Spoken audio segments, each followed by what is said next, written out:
आप देख रहे हैं क्राइम इंडिया न्यूज, खबर के अंदर का सच। हम आप पर हुए जुल्म का करेंगे खुलासा।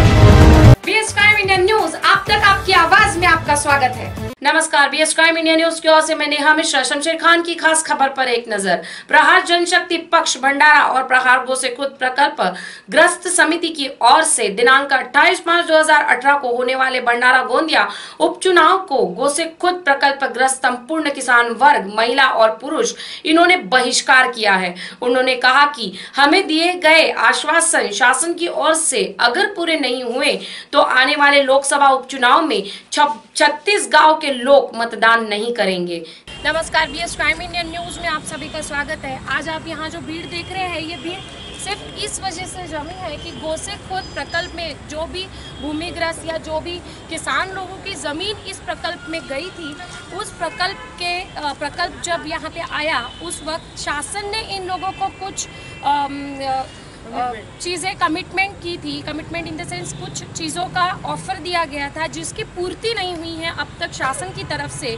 इसलिए ये लोग यहाँ पे सब जमा हुए हैं और उसके निषेध में, यानी इनके जो भी कमिटमेंट्स गवर्नमेंट ने जो इन्हें की थी उसकी पूर्ति न होने की वजह से इन लोगों ने बहिष्कार का एक मार्ग अपनाया है, जिसमें अगर ये 2 दिनों में इनके जो भी सवाल है या जो भी इनकी तकलीफ़ें हैं उनकी पूर्ति अगर नहीं होती है तो ये लोग 28 तारीख को जो भंडारा गोंदिया लोकसभा उपचुनाव होने वाले हैं उसमें इन लोगों का बहिष्कार रहेगा। इन द सेंस ये लोग उसका निषेध करेंगे, यानी ये जितने भी इस ग्रसित इलाके के लोग हैं ये उस मतदान में शामिल नहीं होंगे। तो आइए जानते हैं इनकी कुछ प्रतिक्रिया। आगे वाले मतदान में भी शामिल नहीं होंगे। देखिए, ऐसा गो से खुद प्रकल्प का भूमि पूजन 22 अप्रैल 1988 हुआ, मात्र 372 करोड़ में। आज 22 अप्रैल 1988 से लेके आज मई 2018 चल रहा है, मतलब 30 दिन बीत चुके हैं। इतना बड़ा महाकालावधि बीता है और 372 करोड़ की सिर्फ योजना, 372 करोड़ की योजना आज 30 से 40 हज़ार करोड़ पे पहुंच गई, फिर भी अधूरी है। 30 साल का महाकाल गया। राम जी ने भी इतना बड़ा वनवास नहीं भोगा था, उतना बड़ा वनवास हमको भुगतना पड़ रहा है।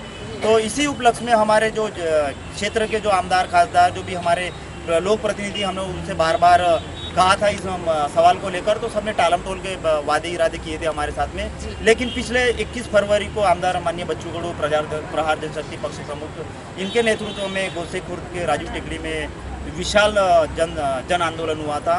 उसकी देवेंद्र फडणवीस साहब ने और पालक मंत्री चंद्रशेखर बावनकुळे साहब ने दखल लेते हुए 27 तारीख को कमिश्नर लेवल की मीटिंग ली। वहाँ पर कुछ छोटी मोटी प्रॉब्लमें सुलझाने के लिए वादे किए, लेकिन वो भी अधूरे रहे। फिर उसके बाद में 23 अप्रैल 2018 को सह्याद्री भवन मुंबई में माननीय मुख्यमंत्री देवेंद्र फडणवीस जी साहब के नेतृत्व में, अध्यक्षता में, आमदार बच्चू कडू की उपस्थिति में, गिरीश महाजन जल संपदा मंत्री इनके उपस्थिति में, चंद्रकांत दादा पाटिल इनके उपस्थिति में 1 से लेकर 9 शासन निर्णय हुए।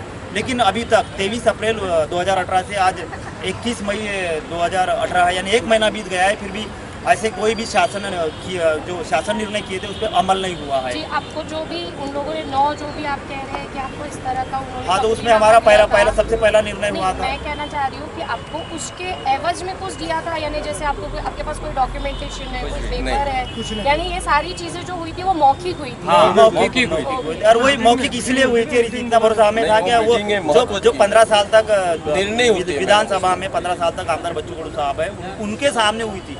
उन्होंने खुद बाहर आकर प्रेस कॉन्फ्रेंस में कहा था कि आज 1 से लेकर 9 शासन निर्णय हुए हैं, जिससे हम गो से खुद प्रकल्पग्रस्तों को बहुत कुछ राहत मिलेंगी, लेकिन ऐसा कुछ हुआ नहीं है। उसमें पहला निर्णय हुआ था कि जो सेक्शन 4 है, मकान का सेक्शन 4 और खेती का सेक्शन 4, इनमें से जो सेक्शन 4 लेट हुआ है उस तारीख को प्रकल्पग्रस्त और उसके जितने भी लड़के बच्चे हैं वो 18 साल के होंगे, उन सबको एक बड़े हुए परिवार यानी वाड़ी कुटुंब कहते हैं हम उसे, वो उसका पूरा लाभ दिया जाएगा।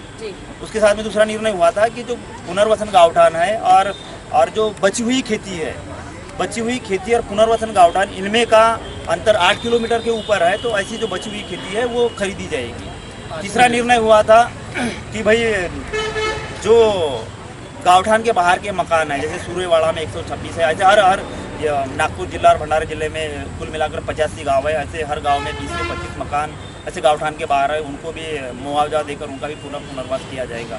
बेरोजगार प्रकल्पग्रस्तों के लिए प्राधान्यता से मुद्रा लोन दिया जाएगा। प्रकल्पग्रस्तों को विशेष राशन कार्ड प्रदान किया जाएगा और जो दोनों जिलों का विकास करने वाला जो आम्बोरा पुलिया है वो भी बनाया जाएगा। ये भी निर्णय हाँ, और मच्छीमार जो कि नदी किनारे जितने भी मच्छीमार हमारे बंधु है उनको मच्छी मारने का हक ये कायम किया जाएगा। ये भी बाहर के लोगों को ना देते हुए अपने और प्रधानमंत्री आवास योजना से घरकुल योजना हर गांव में चलाई जाएगी प्राधान्यता से। ये भी निर्णय हुआ। ऐसे कुल मिला के 1 से 9 निर्णय हुए है 23 अप्रैल 2018 को, लेकिन अभी तक ना उसकी हमें कोई अमल बजावनी कोई काफी है ना कोई बोलने को तैयार है। कल ही तुमसर में माननीय नितिन गडकरी साहब केंद्रीय मंत्री जल संपदा मंत्री है, इतने बड़े ओहदे के मंत्री है, हमारे नागपुर के मुख्यमंत्री है, हमारे विदर्भ के वित्त मंत्री है, ऊर्जा मंत्री यहाँ के है, तो हम अब किसके पास जाए? सारा खजाना तो हमारे पास है, यहाँ पे हमारे क्षेत्र में ही पड़ा है, लेकिन हमको ऐसा राम जी ने तो सिर्फ 14 साल वनवास भोगा था, हम 30 साल से भुगत रहे हैं।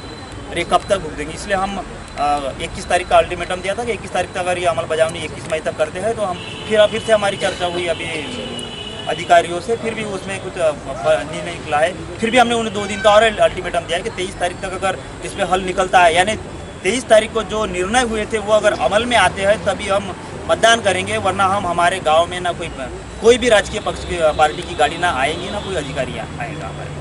तो अभी आपकी शासन से क्या मांग है? वही शासन से हमारी यही मांगनी है कि जो 23 अप्रैल को जो निर्णय हुए हैं उसकी अमल होना चाहिए।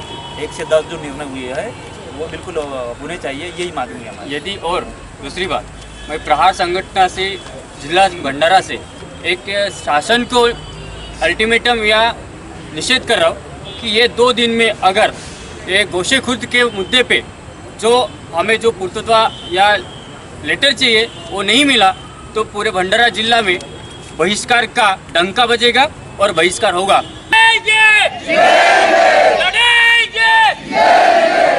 आवाज पूरा जा,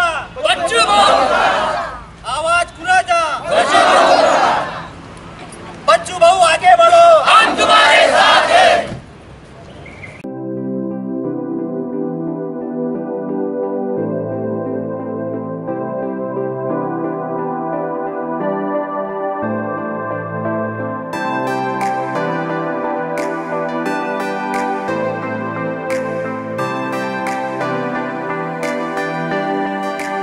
आपकी खबर आप तक पहुंचाने के लिए आप जो शेयर और लाइक करते हैं उसके लिए हम आपके आभारी हैं। देखते रहिए BS क्राइम इंडिया न्यूज। नमस्कार।